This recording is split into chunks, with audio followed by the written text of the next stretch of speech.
بسم اللہ الرحمن الرحیم انا کفینا کل مستہزئین صدق اللہ العظیم۔ میرے محترم سامعین ناظرین، اس وقت پوری دنیا کے عالم اسلام کے اندر ایک غم و غصے کا سما سا بنا ہوا ہے، اور غم و غصے کی لہر چل رہی ہے۔ وہ غم و غصہ کوئی اپنی ذات کی خاطر نہیں ہے، اور نہ ہی کوئی اپنا حق ہے اس کی خاطر ہے، بلکہ اس وقت اس کا سبب جو ہے وہ ہندوستان کے اندر اور انڈیا کے بی جے پی کے رہنماؤں نے جو حضور نبی کریم صلی اللہ علیہ وسلم کی شان اقدس میں گستاخی کے نازیبا الفاظ کہے ہیں، یہ سارا کا سارا غم و غصہ اسی سلسلے کے بارے میں ہے۔ آپ حضرات جانتے ہیں کہ انسان اپنی ذات، اپنا حق، ان سب کے سلسلے میں انسان خاموش ہو سکتا ہے، انسان چپ ہو سکتا ہے، انسان معاملات طے کر سکتا ہے، لیکن جب بھی حضور نبی کریم صلی اللہ علیہ وسلم کی ذات اقدس کی باری آتی ہے تو پھر انسان اس وقت نہ اپنی ذات دیکھتا ہے، نہ اپنے بال بچے دیکھتا ہے، نہ اپنی بیوی دیکھتا ہے، نہ اپنے والدین دیکھتا ہے، نہ اپنا گھر بار دیکھتا ہے۔ پھر سب سے پہلے اس کے سامنے جو بات ہوتی ہے وہ حضور نبی کریم صلی اللہ علیہ وسلم کی ذات ہوتی ہے۔ تو ہمارے پاس اور تو بہت کچھ ہے ہی نہیں، بہت تھوڑا ہے اور نہ ہونے کے برابر ہے، لیکن اگر ہمارے پاس ہے تو اس وقت صرف اور صرف حضور نبی کریم صلی اللہ علیہ وسلم کی سچی محبت دل میں ہے۔ گناہ مسلمان کتنا ہی گناہ گار کیوں نہ ہو، کتنا ہی گناہ، کتنا نیچے درجے کا کیوں نہ ہو، لیکن یقین جانیں آپ اس کے دل کو ٹٹولیں، آپ اس کو کھولیں، وہ حضور نبی کریم صلی اللہ علیہ وسلم کی محبت میں آپ کو بھرا ہوا ملے گا۔ یہی ایک چیز ہے مسلمانوں کے پاس، اور یہی محبت رسول اسلام کے فروغ میں سب سے زیادہ اس کو اہمیت حاصل ہے۔ جو چیز اسلام میں سب سے زیادہ اہمیت کی حامل ہے وہ ہے محبت رسول، عشق رسول۔ اور پھر آپ کو پتہ ہے عشق جب کسی چیز سے لڑتا ہے نا جی، تو پھر جیت عشق کی ہوتی ہے، وہاں پہ مر جانا پڑتا ہے، مٹ جانا پڑتا ہے، فنا ہو جاتا ہے انسان، لیکن وہ اپنے عشق سے آگے کسی کو جانا تصور اور خیال بھی نہیں کر سکتا۔ یہ وہ چیز ہے، اور پھر محبت، پھر حضور کی محبت ہو، یہ تو پھر سوال ہی نہیں پیدا ہو سکتا۔ یہی چیز تھی صحابہ رضی اللہ تعالی عنہم جو اسلام کا پیغام لے کر دشتوں کوہ پیماں سرگرداں ہوئے، اور اسی عشق کا کرشمہ تھا جس نے ان لوگوں کو اتنا بڑا کفر کا جو سیلاب تھا اس کے سامنے دیوار حق بنے ہو کر، دیوار حق بن کر کھڑے ہونے پر اس نے مجبور کیا۔ یہی عشق کا جادو ہی تھا جو کیس و کسریٰ جیسی عظیم طاقتوں کے اوپر سر چڑھ کے بولا، اور یہ حب مصطفیٰ اور عشق مجتبیٰ صلی اللہ علیہ وسلم ہی تھا جس نے میدان وفا میں حسین ابن علی رضی اللہ تعالیٰ عنہ کو صبر، زید بن دسنہ رضی اللہ تعالیٰ عنہ کو استقلال، حضرت بلال حبشی اور صہیب رومی جیسے صحابہ کو ثابت قدمی، خالد بن ولید رضی اللہ تعالیٰ عنہ کو شجاعت، اور طارق بن زیاد کو اولو العزمی عطا کی تھی۔ یہ وہ محبت تھی، اور حب رسول صلی اللہ علیہ وسلم کی اس سوز و تپش نے پورے عرب کے صحرا نشینوں کو تاج ایران، تخت روم کا مالک بنایا تھا، اور یہی وہ جذبہ تھا جس نے انہیں زندگی کے ہر میدان میں کامیابی عطا کی تھی۔ یہی وہ محبت تھی، اور وہ آج بھی محبت ہمارے دلوں میں ہے۔ اس وجہ سے مسلمان پرامن لوگ ہیں، اسلام بھی پرامن مذہب ہے، وہ کسی سے کوئی فتنہ فساد نہیں چاہتا، لیکن ظالموں جب تم آقا صلی اللہ علیہ وسلم کی ذات پہ بات کرتے ہو، پھر ہر گھر سے ہر بچہ نہیں، اس گھر میں جتنے جوان مرد عورت ہیں، پھر وہ ہر بندہ حضور کی محبت میں مر مٹنے کے لیے اور کٹنے کے لیے تیار ہو جاتا ہے،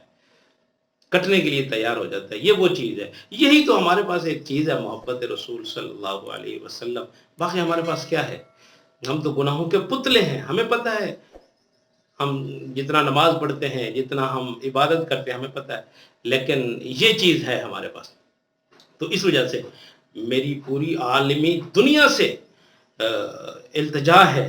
کہ خدا کے لیے اور تھوڑی باتیں ہیں اور تھوڑے موضوع ہیں، ہاں ہمیں پکڑو، ہم ہمارے ساتھ لڑو، حضور کی ذات پہ کیوں جاتے ہو؟ وہ معصوم رسول صلی اللہ علیہ وسلم، نبیوں کے نبی، جن کی ذات اقدس وہ رحمت کا خزینہ ہے کہ جن کی ذات اقدس کے صدقے اللہ نے ہمیں آسمان دیا، اللہ نے ہمیں زمین دی، اللہ نے ہمیں ان گنت نعمتیں عطا کی جو ہم کھا رہے ہیں، پی رہے ہیں، اور جو ہم بے شمار نعمتیں جن سے ہم فائدہ اٹھا رہے ہیں، یہ حضور صلی اللہ علیہ وسلم کے رحمت کے صدقے ہمیں سب کچھ اللہ پاک نے عطا کیا. وہ اس میں چاہے کوئی مسلمان ہے، چاہے کوئی غیر مسلم ہے، چاہے کوئی کافر ہے، سب کو حضور نبی کریم صلی اللہ علیہ وسلم کی رحمت کے صدقے عطا کیا جا رہا ہے. عذاب کیوں نہیں آتا؟ ہم اتنے گناہ گار ہیں، ہم اتنی کوتاہیوں کے مالک ہیں، عذاب کیوں نہیں اللہ پاک بھیجتے؟ وہ رحمت والا نبی جس کا وجود اطہر آج بھی گنبد خضرا میں آرام فرما ہے، عذاب جب بھی اس دنیا کی طرف نازل ہونے کو دیکھتا ہے تو وہاں گنبد خضرا نظر آتا ہے، تو وہ عذاب ٹل جاتا ہے، وہ عذاب ختم ہو جاتا ہے. اللہ پاک نے وہ رحمت وجود ہمیں عطا کیا ہے اور ہمیں شرم تک نہیں آتی، ہم اس چیز کو آر نہیں محسوس کرتے. ہاں، تو ہم سوچے بنا کہ کتنے مسلمان لوگوں کے دلوں پہ ٹھیس پہنچے گی، تکلیف پہنچے گی، اور کتنا ان کو اذیت ہوتی ہے اس وقت ہمارے نبی کے بارے میں یہ بات کی جاتی ہے. تو یہ میرا مسئلہ نہیں، یہ ہر کلمہ گو مسلمان کا مسئلہ ہے کہ حرمت رسول اور اس کی محبت اس دل میں، ذہن کے پہلے صفحے پہ اس کو ہونا چاہیے، اور ہر چیز کو مقدم. میں ایک بات آپ سے کروں، نماز 5 وقت فرض ہے، روزہ سال میں 30 دن فرض ہے، حج زندگی میں ایک بار فرض ہے، لیکن حرمت رسول صلی اللہ علیہ وسلم کا عقیدہ اور حرمت رسول صلی اللہ علیہ وسلم کا تقدس، یہ جو سانس جا رہی ہے اندر اور یہ جو بہر نکل رہی ہے، ہر سانس میں اس کا تقدس لازمی، فرض اور ضروری ہے. اگر کوئی سانس بھی حرمت رسول صلی اللہ علیہ وسلم کی تقدس کے بغیر اندر چلا گیا یا بہر چلا گیا تو انسان بے ایمان ہو کے مرے گا، اس کو ایمان نصیب نہیں ہوگا. حرمت رسول وہ چیز ہے اور حرمت رسول کا تقدس وہ چیز ہے. تو اس وجہ سے اپنے سینوں میں حضور نبی کریم صلی اللہ علیہ وسلم کی محبت اتنی پیدا کرو کہ اس محبت کا اظہار آپ کے اس 5 فٹ 6 فٹ جسم کے اندر ظاہر ہو، تاکہ ہمیں کسی کو بتانا نہ پڑے کہ یار میں مسلمان ہوں، اور ہمیں یہ نہ بتانا پڑے کہ یار یہ مسلمان ہے، بلکہ ہمارے جسم اور اعضاء، ہمارے ظاہر باطن سے یہ چیز لگے کہ یہ محمد عربی صلی اللہ علیہ وسلم کا غلام ہے. ہمیں ان چیزوں کو کرنے کی ضرورت ہے، ورنہ کافر کو یہ جرت نہیں ہو سکتی کہ وہ اس طرح کی گفتگو اور نازیبا الفاظ کہے. پھر لوگ ہمیں کہتے ہیں کہ بڑے سخت الفاظ بولتے ہیں یہ لوگ. او بھائی سخت الفاظ کیسے نہ بولیں؟ میری بات ہے، میرے بچوں کی بات ہے، میرے گھر کی بات ہے، یہ اس آقا کریم صلی اللہ علیہ وسلم کی بات ہے جن کے بارے میں قرآن کریم نے، اللہ پاک نے ارشاد فرمایا، اِنَّا كَفَيْنَاكَ الْمُسْتَهْزِئِينَ. محبوب، جو لوگ آپ کی استہزاء کرتے ہیں نا، آپ کا مذاق اڑاتے ہیں، ان کے لیے تو ہم کافی ہیں. یہ اللہ پاک بیان فرما رہے ہیں، یہ پورے یہ اس قرآن پاک کی آیت کا ترجمہ. جو لوگ آپ کی مذاق کرتے ہیں، آپ کا استہزاء اڑاتے ہیں، ہم ان کے لیے کافی ہیں. کیا کافی؟ بدلہ لینے کے لیے. اللہ پاک، آپ دیکھیں جو لوگ اس طرح کی حرکات کرتے ہیں، آپ دیکھیں نہ دنیا میں ان کو چین ہے، نہ آخرت میں ان کو چین سکون ملے گا. تو اس وجہ سے ہماری پوری گورنمنٹ سے یہ اپیل ہے اور استدعا ہے کہ پورے طور پہ گورنمنٹ پاکستان جو ہے وہ ہندوستان انڈیا کا بالکل بائیکاٹ کرے، ان کے سفارتی بائیکاٹ کرے. اور جتنے مسلمان مجھے اس وقت سن رہے ہیں، ہمارا یہ فرض ہے کہ ہم ان کا کوئی بھی لیبل جو ان پہ درآمدات پہ لگا ہوا ہے اور جو چیزیں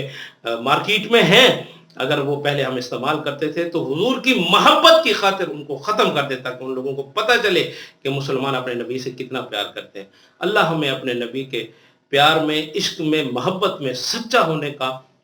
اور کامل ہونے کا اللہ پاک ہم سے وعدہ دے اور ہم اس بات کو لے کے اور عزم لے کے چلیں کہ انشاءاللہ مرتے دم تک حضور صلی اللہ علیہ وسلم کے اسوہ حسنہ پہ چلیں گے. اللہ پاک ہمیں عمل کرنے کی توفیق نصیب فرمائے.